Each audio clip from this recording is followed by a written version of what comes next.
Luzon, Visayas, Mindanao at sa buong mundo.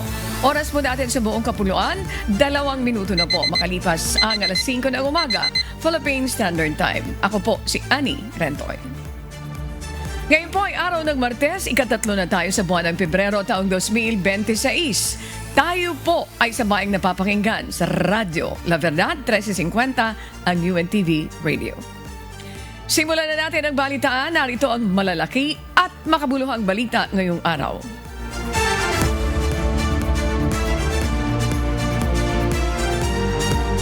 Patuloy na naninindigan ang Malacanang na walang dahilan para sampahan ng impeachment complaint si Pangulong Ferdinand Marcos Jr. Naniniwala ang palasyo na walang magagawa ang Malacanang kundi irespeto ang proseso ng Kamara. Ito ang pahayag ng palasyo kasunod ng pagdedeklara ng House Justice Committee na sufficient and firm ang inihaing 2 impeachment complaints laban kay Pangulong Ferdinand Marcos Jr. Sa naturang impeachment complaints, inakusahan si PBBM ng graft and corruption, culpable violation of the Constitution at betrayal of public trusts. Ngunit giit ni Palace Press Officer Undersecretary Claire Castro, walang ginawang mali o hindi lumabag sa batas ang Pangulong Marcos. Even before, sinabi na po ng Pangulo na alam niya na wala siyang ginawang mali, wala siyang ginawang paglabag sa batas, at wala siyang ginawang impeachable offense. Kaya kumpiyansa siya sa sarili niya. Hataw Balita ngayon! Idineklara ng House Committee on Justice na sufficient and firm ang 2 reklamong impeachment laban kay Pangulong Ferdinand Marcos Jr. Nangangahulugan ito beripikado at inendorso ng tama ang reklamo bago pagbotohan ng House panel kung sufficient and firm ang 2 reklamong impeachment kahapon. Kinwestiyon ni Manila 3rd District Representative Joel Chua kung bakit wala sa meeting ang mga lumagdang complainant sa reklamo, gayon din ang mga nagnotaryo sa mga dokumento.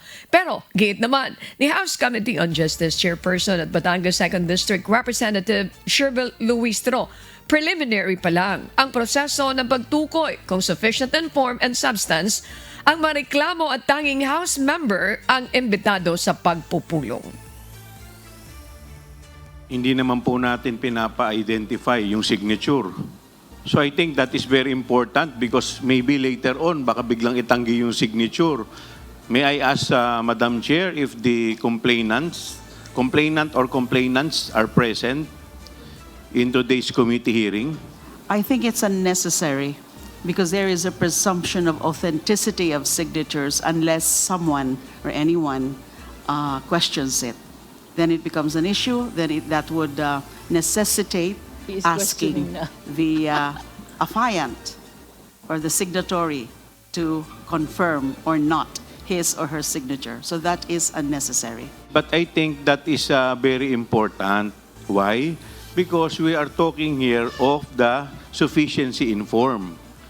And one of the very important in the form is the signature itself. Otherwise, baka later on biglang itanggi, paano po yun? And in fact, there are several instances na sinasabi, hindi kanila yung signature. So have we also invited the notary public? Wala rin naman po dito yung notary public para mag-verify na humarap po sa kanya talaga yung tao. So if we are talking here of sufficiency in form, hindi po ba ito mahalagang tanong din? The determination of form and substance are preliminary.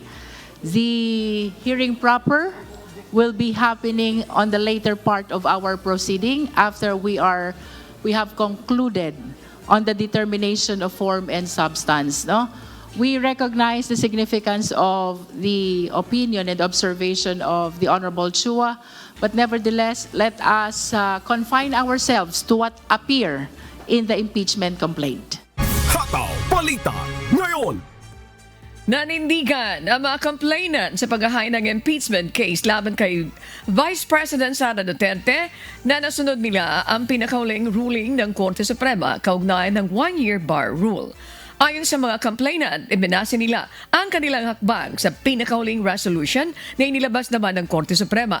Base sa orihinal o naunang desisyon ng Korte Suprema, hindi pwedeng sampahan ng panibagong impeachment case si Vice President Sara Duterte bago ang February 6, 2026. Magugunita na nagsimula ang pagbilang sa one-year bar noong na-transmit ang pang-apat na complaint sa Senado noong February 5, 2025. Ngunit nanindigan ang mga grupong naghain ng reklamo laban sa Vice Presidente na kung pagbabantayan ng resolution ng Korte kaugnay ng motion for reconsideration na isinumite ng Kamara sa nauna nilang desisyon January 15, 2026 pa ay naglaps na ang one-year prohibition period.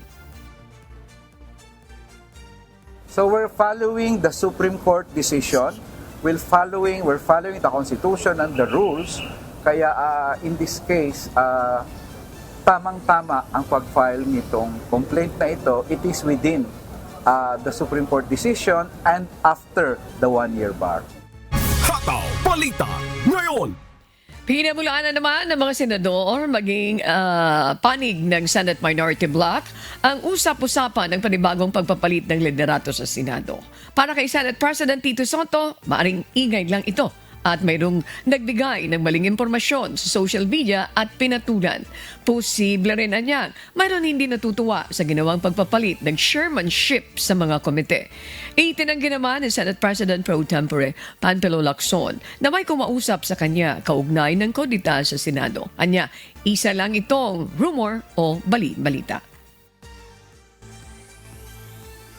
Kung tatanungin mo ako, ano ba ang iniisip ko na maaaring dito pa ilan sa mga kasama, baka dahil mahigpit ako.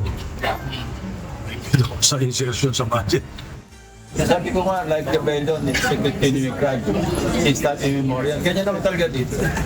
Merong numero, 13 and more. Hataw Balita ngayon.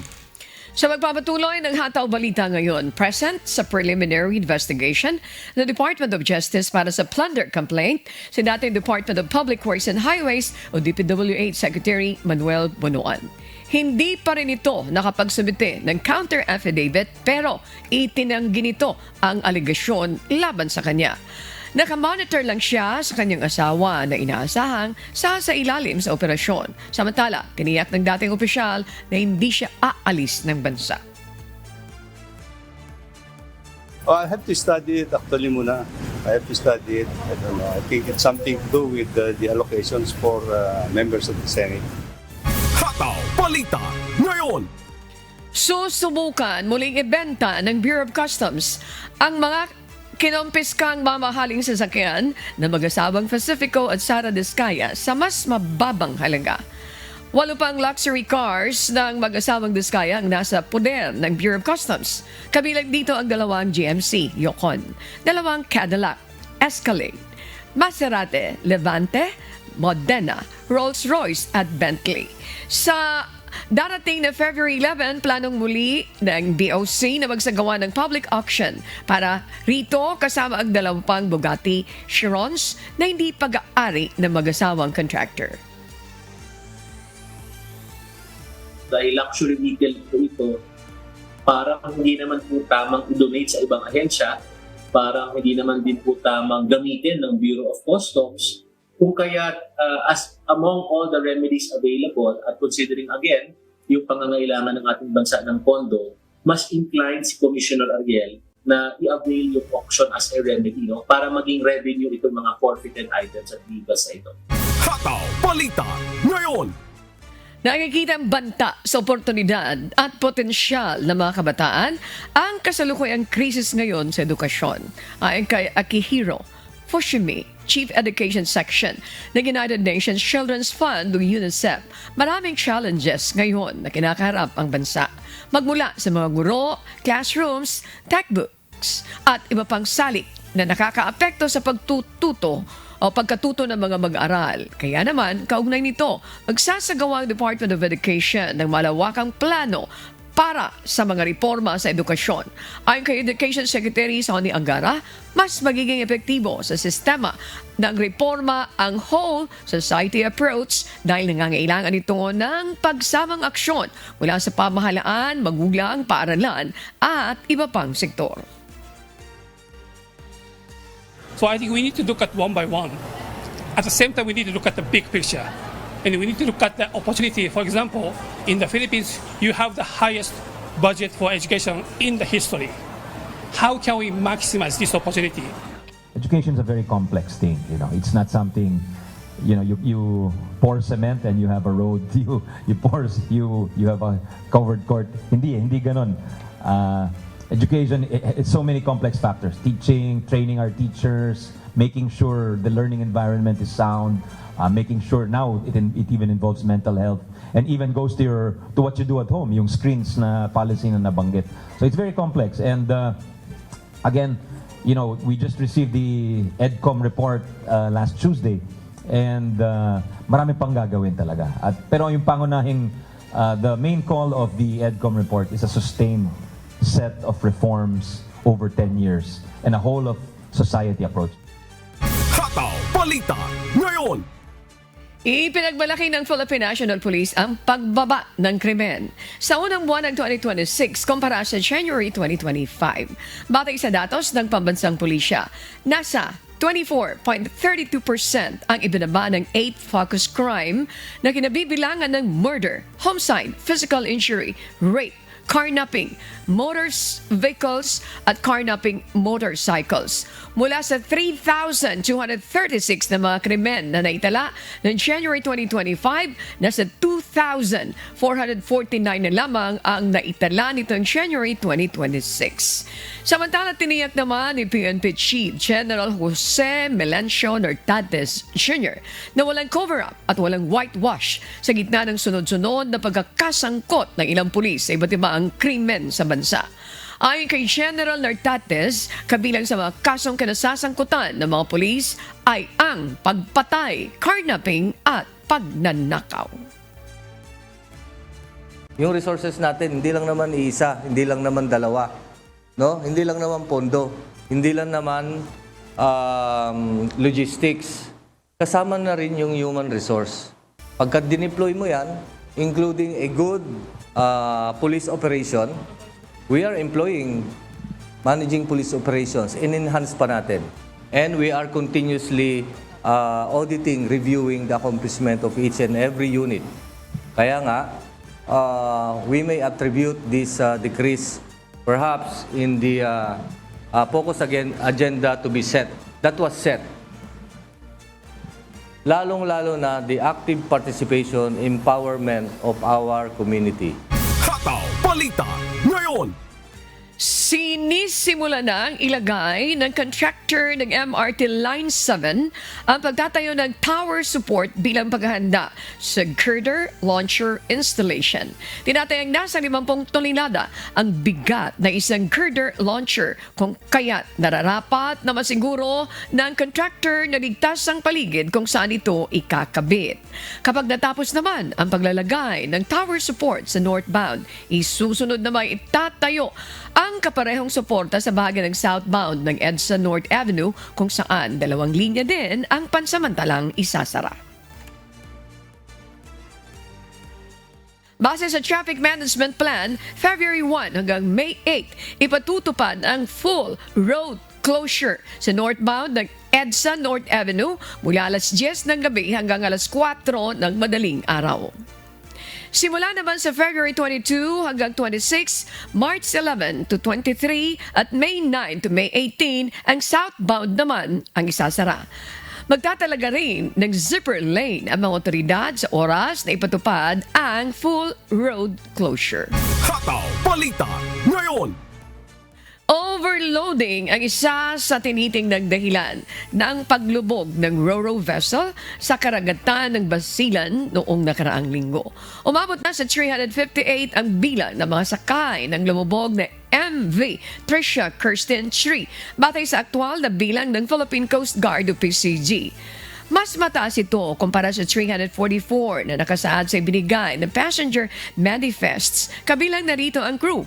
Gayunman, ang passenger capacity ng RoRo ay nasa 352 passengers lamang at hiwalay pa rito ang 27 crew members.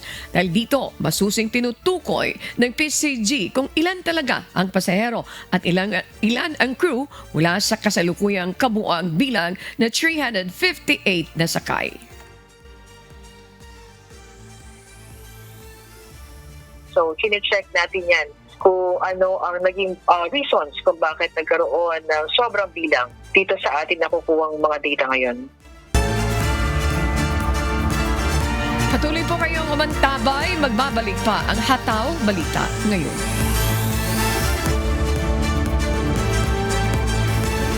Oras natin sa buong kapuluan, alas 5:20 na po na umaga, Philippine Standard Time. At sa pagpapatuloy ng Hataw Balita ngayon.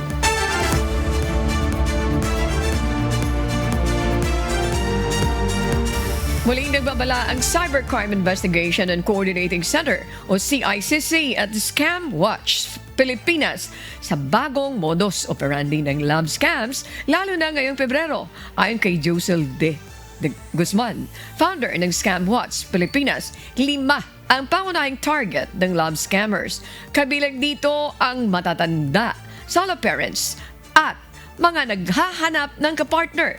Gayun din ang financially stable professionals at mga individual na pressured sa kasal o nahihirapang makahanap ng relasyon.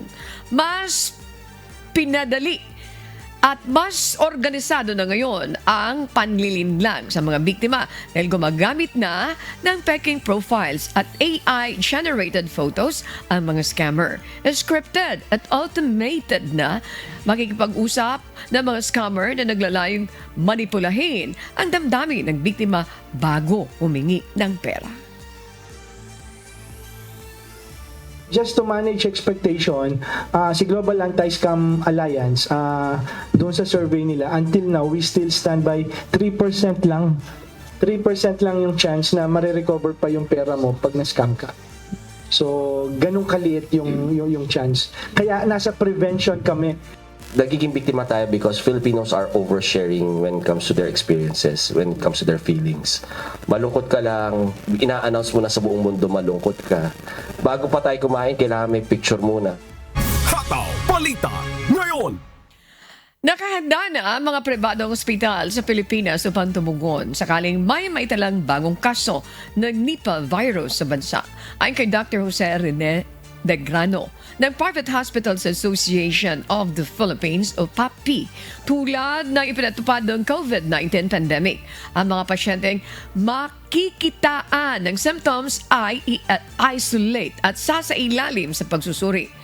May mga ospital na ring nire-require ang pagsusuot ng face mask sa loob ng kanilang pasilidad para maiwasan ang hawaan sa mga pasyente at health workers. Binigyan din ni Dr. De Grano, tulad ng payo noong COVID-19, hinihikayat ang publiko na panatilihin ang wastong pag-iingat sa sarili. Kabilang dito ang simpleng paghuhugas ng kamay, pagsusuot ng face mask, at pagtatakip ng ilong at bibig kung bumabahing. Ang mga ospital laging na ngayon na simula nung magkaroon tayo ng COVID, merong itinatalaga ang mga ospital na tinatawag nating isolation room. Ito ay nakahiwalay na sa ganon kung sakali doon minomonitor kung merong mga ganong klaseng sakit.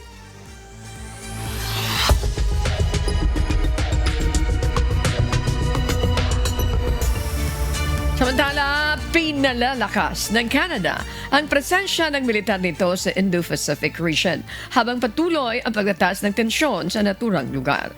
Kasalukuyan nang naglalayag ang isa sa key naval vessel ng bansa para sa 6 na buwang misyon na may layuning palakasin ang regional security at may patupad ang international sanctions. Ito ang umahataw na balita ni Erica Luzon. Nagsimula nang maglayag ang Her Majesty's Canadian Ship o HMCS Charlottetown para sa 6-month deployment nito bilang suporta sa Operations Horizon and Neon. Ayon sa Department of National Defense ng Canada, ang nasabing misyon ay bahagi ng pagsisikap na mapalakas ang kapayapaan, katatagan at seguridad sa Indo-Pacific. Sa ilalim ng Operation Horizon, makikibahagi ang warship sa mga allied forces at multinational exercises upang mapalakas ang kooperasyon at regional stability. Sasali rin ito sa Operation Neon na tutulong naman sa pagpapatupad ng UN sanctions laban sa North Korea sa pamamagitan ng pagmomonitor at pagsawata sa illegal maritime activities. Ayon sa mga opisyal, kasama sa deployment nito ang pagbisita sa mga port para mapalakas ang diplomatic ties sa mga kaalyadong bansa nito sa Indo-Pacific. Nasa 240 na personnel ang lula ng nasabing barko, kasama na doon ang air crews para sa CH-148 Cyclone helicopter nito. Para sa Canada, mas mahalaga ang deployment nito sa Indo-Pacific dahil sa mga nangyayari na patuloy na nakakaapekto sa pandaigdigang seguridad at katatagan ng ekonomiya. Erika Luzong, humahataw sa balita ngayon. Samantala, sinubukan naman pakalmahin ng Estados Unidos at mga kaalyado nito sa Europa ang tensyon matapos ang kontrobersyal na pahayag ni US President Donald Trump hinggil sa pag-take over sa Greenland. Ang naturang pahayag ni Trump ay nagdulot ng pangamba na ang posibleng hindi pagkakasunduan sa mga kaalyado sa North Atlantic Treaty Organization o NATO. Ito ang mahataw na balita ni Daniel Encarnacion. Nagkaroon ng pag-asa ang Greenland sa kabila ng pagsusulong ng Trump administration na i-take over ang pamamahala sa nasabing bansa. Nagpulong sa Washington DC ang matataas ng opisyal na kabilang sa working group kasama ang foreign minister ng Denmark at sinabing naging konstruktibo ang kanilang pag-uusap. Gayunpaman, iginiit ng Denmark at Greenland na non-negotiable ang soberanya ng Greenland. Matatanda ang nagbabala si Trump na magsasagawa ng military force at pagpataw ng mataas na taripa upang makuha ang isla. Ngunit pagkatapos ay binawi rin ito ni Trump at sinabing hindi siya gagamit ng puwersa. Nakatuon ngayon ang pag-uusap sa seguridad sa Arctic at posibleng depensa at resource sharing arrangements. Ngunit sa kasalukuyan ay wala pa rin pinal na napagkasunduan. Inaasahan ang mas marami pang pag-uusap hingil dito sa mga darating na linggo dahil hangad ng bawat isa na magkaroon ng kompromiso ng hindi nalalabag ang itinakdang red lines ng Denmark at Greenland. Daniel Encarnacion, humahataw sa balita ngayon.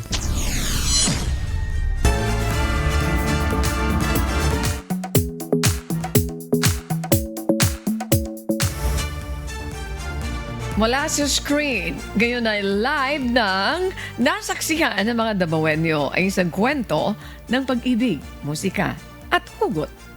Unang dinala ng Wish 1075 ang Wish Date Tour 2026 sa Davao City kung saan muling nabuhay ang romantikong concern film experience sa pamamagitan ng Wish Date Love Tales.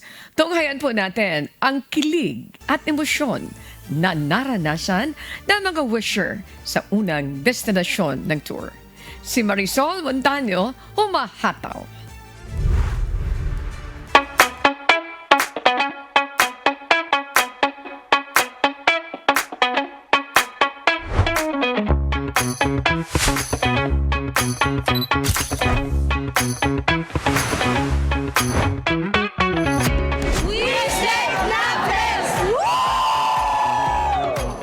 Sa opisyal na pagsisimula ng Wish Day Tour ngayong taon, Davao City ang unang destinasyon ng Wish 1075. Kaya naman, ang mga wishers mula sa iba't ibang panig ng Mindanao ay bumiyahe patungo dito sa Durian Capital of the Philippines upang maranasan ang kakaibang concert film experience na hatid ng Wish Day Concert.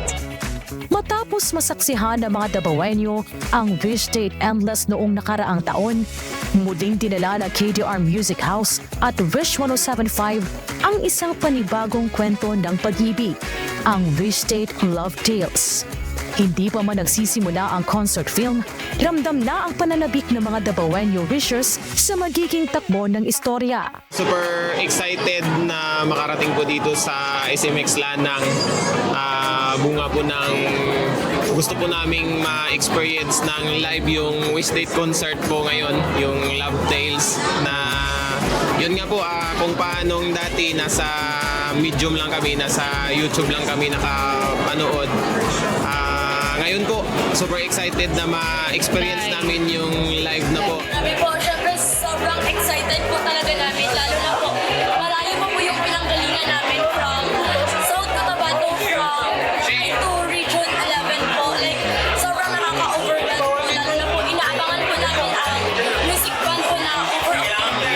So, grabe po, nakaka-excite po talaga, lalo na first timer po kami makatalo ng Wish Day concert po. As to our experience, we were really excited, and of course, we never had slept. We did not sleep because we traveled early around 3 a.m. and it was so funny that our first stop is something that's really adventurous. You know, the road is also adventurous as well. Going here to Davao is very exciting because the road itself is really exciting from Butuan City going here. Sa bawat hugot lines, sabayan pa ng makaantig damdaming pagtatanghal ni na Amiel Sol, Over October at Akila Paquin. Marami ang kinilig, tumawa at napahiyaw sa bawat tagpo ng kwento. Yung isena na parang nag-confess si Lyndon kang Bianca po. Tapos yun nakipag-break siya. Parang it's unique kasi kapag nagko-confess ka kasi means it's a new beginning. Pero yung ginawa ni Lyndon is to close something. For me po, it's nice na ay like story tapos after story po kay Flayos na music. Same pattern sila sa music. Like pag sad yung scene, sad din yung music. Like ma-feel din mo siya if on-set ko siya na scene po. Tol po ng Wish Date Love Tale po ang tumatak po talaga sa akin na parang aral po na nakuha ko is yung sinabi nila na great love if absent it is parang doesn't exist, parang ngayon po. Tumatak po siya sa akin kasi po it makes sense naman kasi kahit even though gaano kalaking kalaki yung pag-ibig mo pero wala ka dun na ipakita yung pag-ibig mo na yun, parang hindi rin siya nag-i-exist po. Yun po yung tumatak sa akin.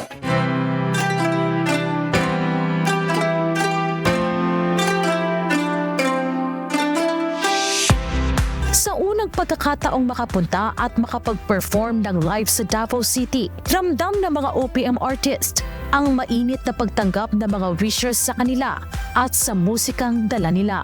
Grabe yung, alam mo yung nakapatay pa yung ilaw, makita ka pa lang nila.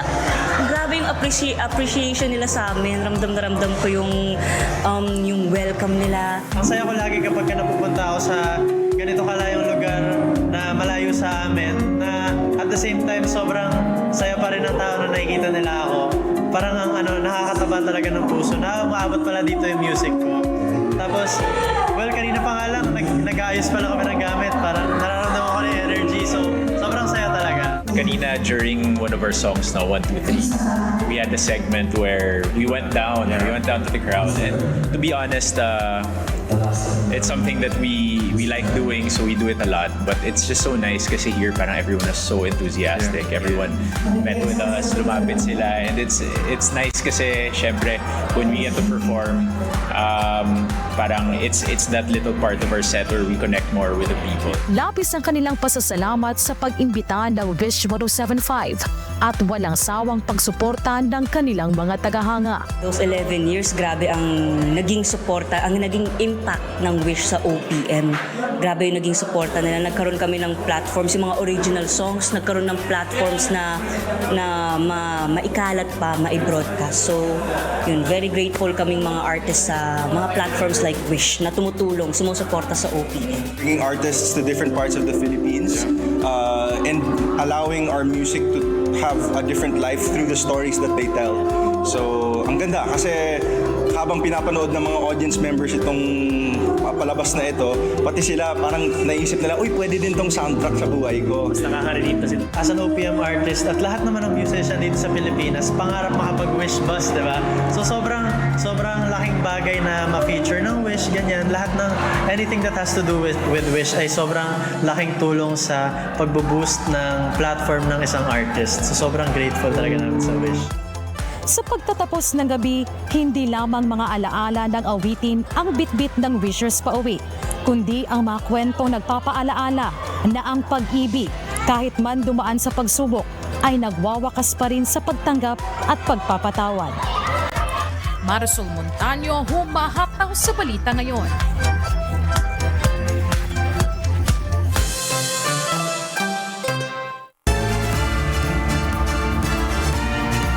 Patuloy po kayo mamantabay, magbabalik pa ang Hataw Balita ngayon.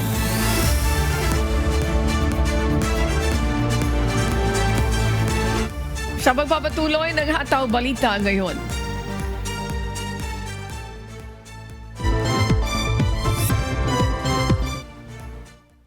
Mapapakinabangan na ng nasa higit 26,000 magsasaka sa Nueva Ecija at ilang bahagi ng Tarlac ang serbisyo ng Talavera River Super Diversion Canal Siphon matapos itong masira ng nagdaang bagyo Juan na agad namang isa na ilalim sa mabilis na pagsasaayos sa loob ng 2 buwan at fully operational na nitong Pebrero 1. Si Danny Monar, humahataw. Binisita at ininspeksyon ng mga opisyal ng National Irrigation Administration Upper Pampanga River Integrated Irrigation System o NIA-UPRIS ang natapos na Talavera River Super Diversion Canal Siphon sa bayan ng Llanera noong February 1. Ayon sa ahensya, na ibalik na ang supply ng irigasyon sa mahigit 39,748 hektaryang sakahan sa Nueva Ecija at ilang bahagi ng Tarlac. Matatandaan na noong Disyembre ay pansamantalang sinuspindi ang daloy ng patubig sa 9 na bayan at 2 lungsod upang bigyan daan ng agarang pagsasaayos sa nasirang siphon barrel. Sinabi ng NIA na natapos ang proyekto sa pamamagitan ng 24/7 operation sa ilalim ng mahigpit na pagbabantay at direktiba ni Pangulong Ferdinand Marcos Jr. para sa mabilis na pagkukumpuni. Tinatayang umaabot sa mahigit 303,000 metric tons ang naging pagkalugi sa produksyon ng bigas dahil sa pagkasira ng siphon. Ang Talavera Siphon ay isang mahalagang bahagi ng irrigation network na nagsisilbi sa mga lugar na kilala bilang rice granary ng bansa. Inaasahang magpapalakas ang rehabilitasyon nito sa agricultural productivity at susuporta sa food security program ng pamahalaan. Danny Monar, humahataw sa balita ngayon. Mas pinalawig pa ng Department of Social Welfare and Development o DSWD ang walang gutom program para sa mga mahihirap na pamilya sa Kabikolan. Si Sherry Galicia, humahataw. Nakapagtala ang Department of Social Welfare and Development o DSWD Bicol ng nasa 44,272 bago at potential beneficiaries para sa walang gutom program sa buong rehiyon ng Bicol. Kabilang sa mga bagong lugar na sakop ng programa ang Masbate, Camarines Norte at Isla ng Catanduanes. Bahagi ito ng pagkapalawig ng DSWD Bicol para matugunan ang kakulangan sa pagkain at pagkagutom ng mga pamilya sa rehiyon. Nagsagawa rin ang ahensya ng verification at sunod-sunod na food redemption activities sa iba't ibang lugar sa Bicol. Mula Enero 6, umabot na sa 40,311 food commodities ang naipamahagi sa mga benepisyaryo sa Albay, Camarines Sur at Sorsogon. Sa Camarines Sur pa lamang 14,315 benepisyaryo na ang natulungan. Karamihan ay mula sa mga island municipalities na apektado ng shear line. Samantala, 21,899 ang nabigyan sa Albay at 4,097 naman sa Sorsogon. Noong Enero 27, nakatanggap din ng food credits ang mga bagong benepisyaro sa Masbate na umaabot sa 2,570 at 2,408 naman sa Camarines Norte. Jerry Galicia, humahataw sa balita ngayon. Makakapanayam natin ngayong umaga si Captain Noemi Cayabyab, ang tagapagsalita po ng Philippine Coast Guard, upang alamin ang pinakahuling impormasyon kaugnay po sa paglubog ng MV Tricia Kirsten 3. Magandang umaga po sa inyo, Captain Cayabyab. Yes, good morning po, Ma'am Annie. Okay. Ma'am, ano na po ba yung pinakahuling update ng PCG dito sa lumubog na Tricia Kirsten 3? Ma'am, let's start doon sa death toll. Yung survivors and of course yung missing. Yes, as of yesterday po, 316 po ang ating survivors. And kahapon, we were able to recover 2 bodies. So, a total of 42 po, Ma'am Anne. Okay.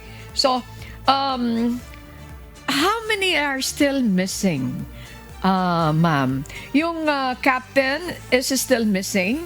And I understand yung PCG Marshal nyo ay declared dead na. How about the crew members? Give us update on this, Ma'am Noemi, Captain Noemi. Yes, sa mga recent recovery po natin, Ma'am Annie, unfortunately, wala pa rin pong nakita na captain or even yung identification po ng captain, same as crew. So, patuloy rin po ang ating search and rescue operation dyan. At as to the number, Ma'am Annie, wala pa rin tayo maibigay na eksaktong numero dyan. Dahil, again, coordination pa rin po tayo sa PDRRMO. At may mga pamilya rin po na nagbibigay na rin po na kailang mga DNA sa PNP SOCO para mas madalian po ang pag-identify later on once we are able to recover some bodies po. So, but as to the number, Ma'am Annie, wala pa rin po tayong concrete na maibibigay po ngayon. Okay. Ma'am, puntahan ko muna yung search and rescue operation. Patuloy po ito. What are the challenges are you facing right now? If I'm not mistaken, mayroon tayong mga assets doon, the BRP Tubataha, mayroon tayong BRP Capones. So far, ano yung mga challenges ng ating mga rescuers? Well, based po sa mga statement ng ating mga rescuers, particularly yung ating mga technical divers, because every day, they are doing the diving operations. Pagdating po sa ilalim ay masyado daw pong malakas ang current. There was a time, Ma'am Annie, na nag-dive po sila ay halos 1 kilometer ang layo po ng pagkakadrag sa kanila from the initial position. But as to the asset, aside dun sa 44 meter na nabanggit po ninyo, Ma'am Annie, meron din po tayo 9702. Yan po ang isa sa pinakamalaking barko ng Philippine Coast Guard na nasa area po ngayon. And again, hindi nag-iisa ang PCG. So ganitong SAR efforts po, kasama rin po ang ating iba't ibang ahensya, even the LGU at yung mga volunteered fishermen po natin. Okay. Puntahan ko naman, ma'am, yung tungkol doon sa ano yung posibleng dahilan, ha? At this point, pwede ba, I don't know, kung gusto nyo sabugutin, kung mayroon ng nakuhang pinaka-latest na investigation. Ma'am, how about yung suspicion na this is overloaded? Mayroon pong report na ang ship is authorized to carry 352 passenger. Pero doon sa patuloy na pag-recover, na nakaka-recover kayo, does it mean na may possibility na yung nasa manifest is different from the actual number of passengers, ma'am? Have you checked this po, yung ganitong angulo? Yes, Ma'am Annie, yan po nakukuha the information sa mga passengers, and we are not discounting all those speculations, no? Hindi lamang po sa pasahero, even yung mga kargamento po. So anyway, we were given 15 days by the Secretary of Transportation to conduct a full-blown investigation. So lahat na po ng angulo tinitingnan natin. And I think, Ma'am Annie, napakahalaga rin po na makita natin yung barko, no? And that's the reason why we are deploying the ROV and even yung mga technical divers natin to check the vessel itself. Ano po ba yung reason ng pagkakalubog po niya? At the same time, Ma'am Annie, is kung meron pa rin bang na-trap na mga individual dito sa loob ng barko. So definitely, Ma'am Annie, lahat po ng angulo and yung mga testimonies ng ating mga pasahero would form part of the investigation po. Sabihin, yung overloading issue ay tine-check, and then the mechanical failure. Doon sa mechanical failure, asa na po tayo doon? Have we started it? Well, yes, definitely, Ma'am Annie. Gumugulong na po ang investigation ngayon. Andiyan rin po ang ating investigating team. At yung mga speculations about the lashing, no, yan po yung naririnig natin mga statement po from the passengers. Definitely kasama po yan. So malaki rin po yung bagay na makita talaga natin, Ma'am Annie, etong barko. At again, that mas malaking factors po na again yung sa kargamento na binabanggit po ng ating mga pasahero. So, but as to the reason why it happened, again, after nila po siguro na investigation, Ma'am Annie, before we could release a statement po dyan. Okay. Ma'am, i-clarify ko din po itong naririnig natin na yung life vest lockers was padlock. I would like to share my experience. First time akong sumakay ng Roro, many years ago. Yung pagsakay ko, I was looking for that immediately, the life vests. Kasi, di ba po, it's important to know the location of life-saving equipment. But I was prevented. Ang sabi sa akin, wag po kayo, baka mag-create ng panic doon sa mga pasahero. Ano ba talaga po? Kung nakapadlock ito at hindi informed yung mga pasahero, saan nga sila kukuha ng kanilang ng life vest? Ma'am, were you able to check this also doon sa initial information na nakukuha niyo po? Yes, kasama po yan, Ma'am Annie. Yung statement na yan, naririnig rin po natin yan, no, sa mga pasahero. Well, ako rin, Ma'am, sumasaka rin po ako ng barko, Ma'am Annie, no, every time na uuwi ako sa probinsya namin. Pero usually kasi yan, Ma'am, every time or before umalis eto barko, supposedly nagbibigay dapat ng orientation eto mga crew. And then they will tell the passengers where the life jackets are located. So usually dapat ganyan po ang protocol. However, as to the statement, no, na itong mga pasahero natin na nakalak, definitely kasama po yan sa investigation po natin. Okay.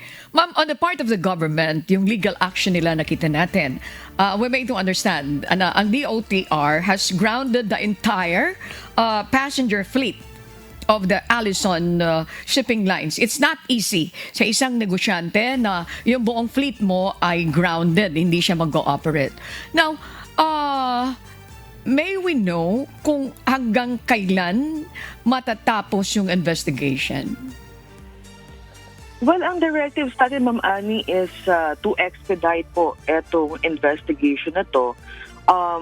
Bukod sa pagsasagawa ng maritime safety audit, nabanggit po ng ating Secretary of Transportation that we will not be compromising the safety of all the passengers, and it is always paramount at all times po. So ang role naman po ng Philippine Coast Guard, no, after the Marina issued a special permit to those shipping company na compliant po ang kanilang mga barko sa safety regulations, ang PCG po will assist, no? Particularly if there's a time na kukulangin po ang mga commercial passenger vessel to ferry the passengers po. That's a time na papasa po ang Philippine Coast Guard. Kaya nagkakaroon po tayo this past few days, Ma'am, ay ng ating libreng sakay. We were able to cater some individuals po papunta po ng Isabela, from Zamboanga to Isabela and back. And definitely, hanggang gumugulo ito investigation natin, the Philippine Coast Guard will provide assistance in case needed po sa ating mga kababayan. So at this point, Captain Noemi, muli sa ating mga kababayan, ano po ang panawagan nyo, especially yung mga sumasakay po ng mga sasakyang pandagat? Ano po yung mga reminders na muli dapat natin ma-impart sa kanila? And of course, not only dun sa mga pasahero, pati dun sa mga owners. Yes, Ma'am Annie, for me personally, na pagdating sa safety, it is always a collective effort. Hindi lamang po ng Philippine Coast Guard as an enforcement agency. Kasama rin po yung ating mga stakeholders, yung shipping company, ship owner, and even the captain. Kasama rin po yung pasahero. So ito po ay sama-sama at dapat ay tulong-tulong na kooperasyon pagdating po sa safety po natin. And sa atin naman po mga pasahero, before po tayo maglayag, I always tell this, Ma'am Annie, na let's always check the sea condition before po tayo umalis. Follow the protocols po, lalo na sa mga maliliit at sakyang pandagat. Always wear the life jacket. And let's be more vigilant po kung meron po tayong nakikita na unusual sa isang barko pag tayo po ay sumakay. I-report po natin kaagad. Again, yung mabilis po na pagtawag dito sa mga ganitong sitwasyon is mas mabilis po ang ating pagresponde. So let's be more vigilant. At again, let's follow always yung mga safety measures na ibinibigay po natin. At Philippine Coast Guard naman po, andito po para siguraduhin po na ang bawat pasahero at bawat barko ay we wanted to ensure na aalis po siya na seaworthy at makakarating po siya ng safe sa kanyang pupuntahan. So it is always a collective effort, Ma'am Annie. Okay po, sa panguna ni Kuya Daniel Lason, kami po dito sa UNTV, we want to express our appreciation for always finding time with us. Salamat po, Captain Noemi Cayabyab, the spokesperson po ng Philippine Coast Guard. Thank you, Ma'am Annie, at good morning po. Hataw Balita ngayon. Samantala, nananatili naman ang shellfish ban sa Matiranaw Bay sa Eastern Samar at sa coastal waters ng Leyte matapos makumpirma ng Bureau of Fisheries and Aquatic Resources of BFAR ang presensya ng red tide toxin sa mga nakuhang samples. Ayon sa BFAR, positibo sa saxitoxin ang shellfish mula naman sa Matiranaw Bay na sakop ang mga bayan ng General MacArthur, Ginapondan, Hernani at Salcedo. Samantala, patuloy rin ang red tide warning sa may bayan ng Leyte matapos magpositibo sa paralytic shellfish toxin ang mga nakolektang shellfish meat samples. Dagdag ng BFAR, ang muling paglitaw ng red tide ay dulot ng cysts na na-activate daw po ng madalas na pag-ulan. Hataw Balita ngayon. Inilunsad naman ng municipal government ng Del Carmen sa Siargao Island, Surigao del Norte ang kanilang Island Escapade Tourism Promotion Program. Tampok sa programa ang mga top tourist spots ng bayan kabilang na ang Sugba Lagoon, Pamumuan Beach at mga isla ng Kahagan at Halian. Ayon po sa LGU, layo ng Island Escapade na iparanas sa mga bisita ang ganda ng mga lagoon at buhay isla sa pamamagitan ng community-managed tours. Kabilang din sa mga target na pasyalan ang Halian Island na kilala bilang Turtle Island, isang marine sanctuary at paboritong diving site. Maaaring mag-inquire ang mga interesadong bisita sa Municipal Tourism Office ng Del Carmen.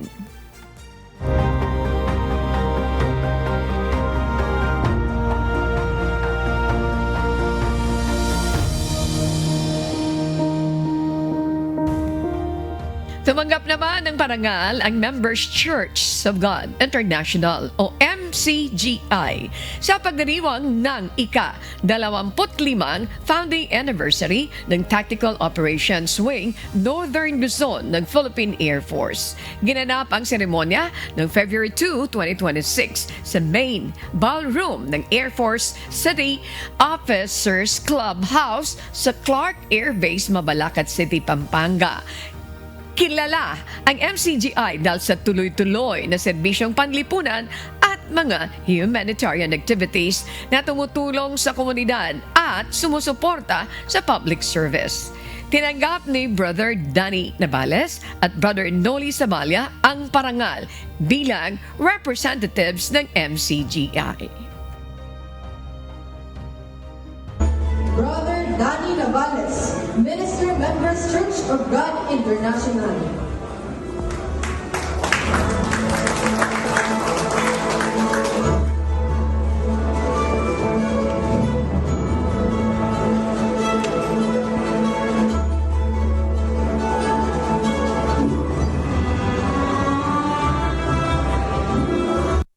Hataw Balita ngayon. Salamat po sa Diyos, Bipinoli and Brad Danny Navales. Siyempre kay Kuya Daniel Lason. Mga kasambahay, kung may mga storya po kayong nais balikan sa Hataw Balita ngayon, pwede niyo po itong muling mapanood sa aming official social media account. Magtungo lamang po sa UNTV News and Rescue YouTube channel at i-click ang subscribe button. Gayun din sa aming Facebook at TikTok accounts. Mapapanood nyo rin rito ang iba pang news programs ng UNTV, pati na po ang iba pang video ng nag-iisang public service channel. Kaya tara na! Subscribe, like, and share. At sa aming ibabahaging mga salita ng Diyos na ating sandigan. Mula po sa Awit Kapitulo 119, versikulo 72. Ang kautusan ng inyong bibig ay lalong mabuti sa akin kaysa libong ginto at pilak.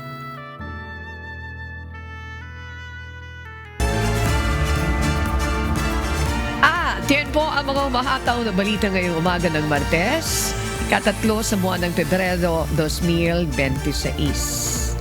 Pwede pa ba, Adet, bumate? Sa inyo pong lahat. Magandang umaga. Ayan, no more time. Batiin ko yung mga empleyado ng UNTV na nagdiriwang ng kanilang Sabat at ganoon din birthday. Marami po sila. Ayan. Josa, thank you very much. Adet, thank you. At sa ating technical director kay JC Valdez, kasama si Belinda Aquino at syempre si Jen Javier, kasama si Rodrigo at syempre si Justine. Si Thanos, nakita ko. And Luel, kasama din natin ang IT people. Yan. Si Cardo, si Lawrence, si Aryan, si Rap. Ayan, meron pa ba? Berniel at saka si Jeremy. No more time, Adet. No more time na talaga po. Sa ngalan ng lahat ng bumubuo ng UNTV News and Rescue, UNTV Radio Labdad 1350, at ng ating mga correspondent mula sa Pilipinas at sa iba't ibang panig ng mundo. Yan, antabay na po kayo. Susunod na ang ito ang balita. Siyempre, anong ito ang balita? Good morning, Kuya. Sorry. Okay, mga kasambahay. Sa ngalan po ni Amigo Sherwin Kulubong, ako po si Annie Rantoy. At dito sa UNTV at UNTV Radio La Verdad 1350, Diyos ang aming sandigan, serbisyo publiko ang aming pinahalagahan. Sorry po, good morning Kuya. Ayan, ang tabayanan nyo. Susunod na. Salamat po sa Diyos at magandang umaga.